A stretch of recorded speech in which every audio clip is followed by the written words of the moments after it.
Sophia, it's a pleasure to see you to talk about The Bling Ring. Thank you. I thought it was quite interesting the choice you made and the tone of the film, because it could have easily been a reality TV style or a documentary style, but you purposefully chose this one.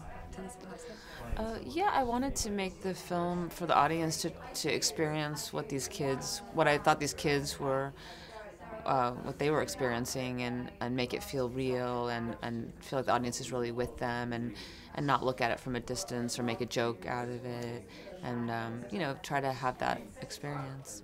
For someone who loves fashion, how difficult was it to not glamorize the fashion aspect of the film?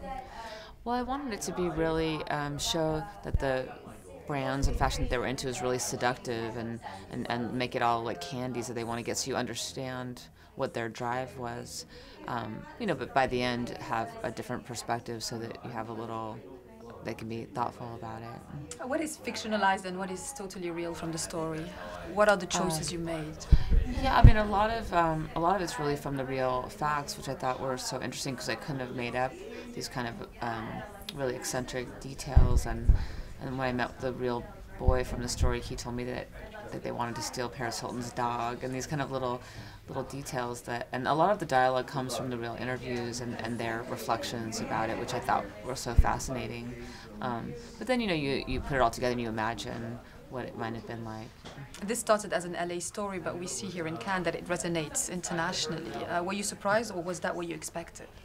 No, I think that whole kind of bling idea is becoming international, and definitely being in Cannes, there's definitely an element that feels connected with the story.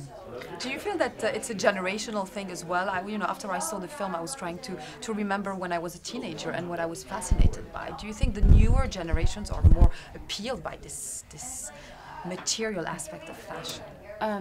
Yeah, I definitely think it's so different being a teenager now than when I was growing up, and especially without the internet and all the reality shows and these kind of reality stars celebrating all these brands for the kind of flashy status aspect, where when I was a kid nobody had a designer bag or knew what that was. So I think it's just a part of this side of our culture that seems to be growing and growing, and I was curious to look at that. Were you very curious about also the social media and the role that it had in the whole story, and how it's changing a little bit, even cinema? Yeah, I definitely, social media is a big aspect of this story, because I feel like this story is really contemporary. It couldn't have taken place 10 years ago, and how they're relating with social media seemed to have a big effect on the kids in the story. How do you choose your actors usually? By feeling or by expertise? What's more important? Yeah, I think when you're casting a movie, you just have a feeling about someone, and you connect with them and feel like they have something. It's kind of a mysterious quality, I think. Just finding something that you think that they'll bring to the character. And on this movie, I was really excited to work with all these young actors who, some of them, it was their first film, and then to work with someone like Emma Watson, who's so different than the character she's playing. So yeah, it was exciting. It's true, she couldn't be more different. And was the casting process very essential to the construction of the film, finding the right people for the right roles? Yeah, the story is so so based on this group of friends, so the casting was really the essential element of having this group of friends that each brought something to it and then worked well together as a group. Are you a director who likes to have muses for a movie, or does it depend on the film?